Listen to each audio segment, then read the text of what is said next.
दिनेश कुमार, प्रवक्ता यांत्रिकी, राजकीय पॉलिटेक्निक महाविद्यालय अजमेर। आज डिस्कस करेंगे सॉलिड इंजेक्शन सिस्टम का एक टाइप है जो कॉमन रेल इंजेक्शन सिस्टम क्या होता है उसके बारे में डिस्कस करेंगे। इससे पहले डिस्कस किया था हमने कि individual pump and nozzle system क्या होता है, यूनिट इंजेक्टर सिस्टम क्या होता है। इसी का एक नेक्स्ट पार्ट है सॉलिड इंजेक्शन सिस्टम का, जिसके अंदर है कॉमन रेल इंजेक्शन सिस्टम क्या होता है उसके बारे में डिस्कस करेंगे। कॉमन रेल इंजेक्शन सिस्टम क्या होता है। जैसा कि ये कॉमन रेल इंजेक्शन सिस्टम है, इस कॉमन रेल इंजेक्शन सिस्टम का काम क्या है। कॉमन रेल इंजेक्शन सिस्टम इसलिए काम में लिया जाता है ताकि वो एक तो इफ़िशियंसी इंक्रीज कर सके, जो इंजन है उस इंजन की इफ़िशियंसी बढ़ सके, इंक्रीज कर सके, और वो एमिशन हो रहा जो एग्जॉस्ट गैस है उस एग्जॉस्ट गैस जो एमिशन हो रहा उस एमिशन को रिड्यूस कर सके। इसलिए कॉमन रेल सिस्टम काम में इंजेक्शन सिस्टम काम में लेते हैं। अब कॉमन रेल इंजेक्शन सिस्टम में इसमें कौन कौन से कंपोनेंट लगे होते हैं। एक फ्यूल टैंक होता है, एक लो प्रेशर पंप होता है, एक फ़िल्टर होता है, एक हाई प्रेशर पंप होता है, एक कॉमन रेल होती है। उस कॉमन रेल से नंबर ऑफ़ इंजेक्टर जुड़े रहते हैं। एक इंजेक्टर जुड़े हुए, इसके अंदर ECM है, ECM लगा, इसको हम बोलते हैं इलेक्ट्रॉनिक कंट्रोल मॉड्यूल बोलते हैं, और साथ में एक फ्यूल रिटर्न वाल्व लगा रहता है। अब क्या होता है इसके अंदर, जो कॉमन रेल इंजेक्शन सिस्टम है किस तरह काम करता है, उसकी वर्किंग कैसे होती है उसके बारे में हम डिस्कस करेंगे। जैसा कि इस डायग्राम दिखाया गया कॉमन रेल सिस्टम का डायग्राम है, इसमें फ्यूल टैंक लगा हुआ। फ्यूल टैंक के बाद लो प्रेशर पंप है। लो प्रेशर पंप का काम क्या होता है कि जो फ्यूल है उस फ्यूल को फ्यूल टैंक से लेकर फिल्टर की हेल्प से हाई प्रेशर पंप में सप्लाई करना होता है। इसके अंदर लो प्रेशर पंप जो फ्यूल है वो फ्यूल इसने जो फ्यूल टैंक से सक किया लिया, उसके बाद में फ़िल्टर में सप्लाई किया। फ़िल्टर में जाने के बाद क्या होता है, जो फ्यूल है जितने भी डस्ट पार्टिकल रहते हैं वो डस्ट पार्टिकल फिल्टर है उस फिल्टर्स को एब्जॉर्ब कर लेता है डस्ट पार्टिकल को, और जो क्लीन फ्यूल है उस क्लीन फ्यूल को हाई प्रेशर पंप में भेजता है। अब हाई प्रेशर पंप में भेजने के बाद क्या होता है, हाई प्रेशर पंप का काम क्या होता है, जो फ्यूल है उस फ्यूल के प्रेशर को इंक्रीज़ कर देना। जब इसका नाम हाई प्रेशर पंप रखा गया, जो फ्यूल है उस फ्यूल का प्रेशर को इंक्रीज़ कर देना, उसको प्रेशर को हाई कर देना। उसका प्रेशर हाई होने के बाद में जो हाई प्रेशर फ्यूल है वो हाई प्रेशर फ्यूल कहाँ जाता है, एक कॉमन रेल में जाता है। उस कॉमन रेल में नंबर ऑफ़ इंजेक्टर जुड़े रहते हैं। जैसा कि देखा में 4 injector 1, injector 2, injector 3, injector 4, 4 injector लगे रहते हैं इसके अंदर, और प्रत्येक इंजेक्टर कॉमन रेल से कनेक्टेड रहता है।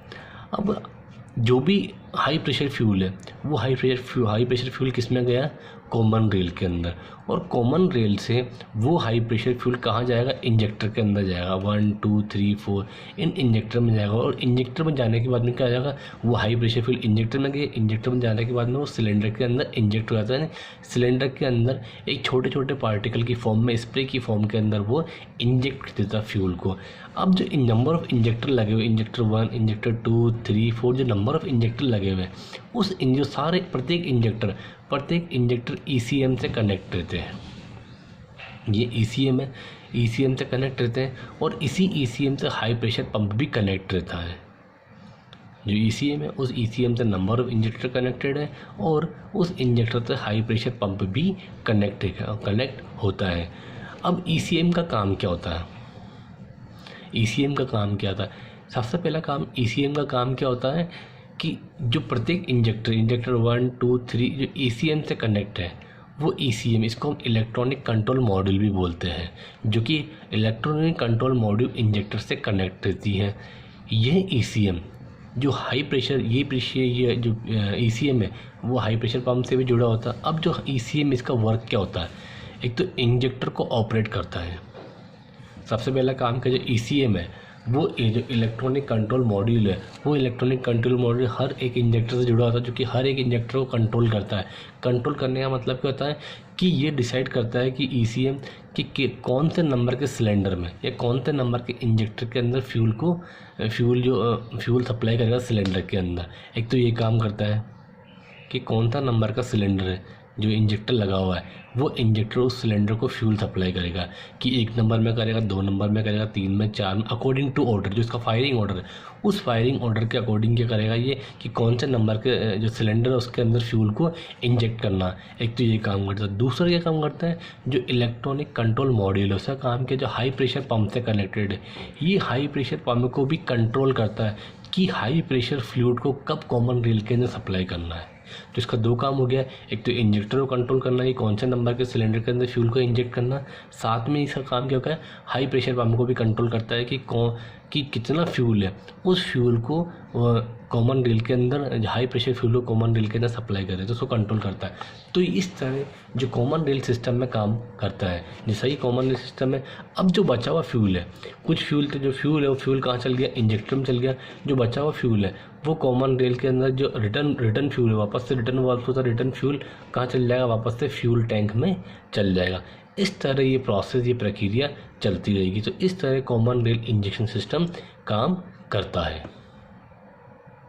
जैसा कि ये कॉमन रेल इंजीनियरिंग सिस्टम का डायग्राम बताया गया है कि क्या होता है, वही था इसके अंदर फिल्टर लगा हुआ है। फिल्टर का काम क्या होता है, फिल्टर लगा हुआ जो कि फ्यूल को फिल्टर करता है, फिर पंप में सप्लाई करता है। उसके बाद में ये प्रेशर सेंसर लगा हुआ है, कितना प्रेशर चेक करता है। उसके बाद में कॉमन रेल है, ये कॉमन रेल है, ये कॉमन रेल है। इस कॉमन रेल के हर कॉमन रेल की जो कॉमन रेल है प्रत्येक इंजेक्टर लगा हुआ है, ये प्रत्येक इंजेक्टर लगा हुआ है। और प्रत्येक इंजेक्टर क्या है, ECU कनेक्टेड है, ये भी इलेक्ट्रॉनिक कंट्रोल यूनिट कनेक्टेड है कि इलेक्ट्रॉनिक ड्राइव यूनिट भी कनेक्टेड है इसके अंदर। और फिर वापस से फ्यूल किस पर रिटर्न हो जाता है, वापस से फ्यूल बचा फ्यूल का प्रेशर लिमिटर्स के थ्रू ये वापस से फ्यूल टैंक में चला जाता है। तो इस तरह जो कॉमन रेल सिस्टम है वो इंजेक्शन सिस्टम में इस तरह काम करता है।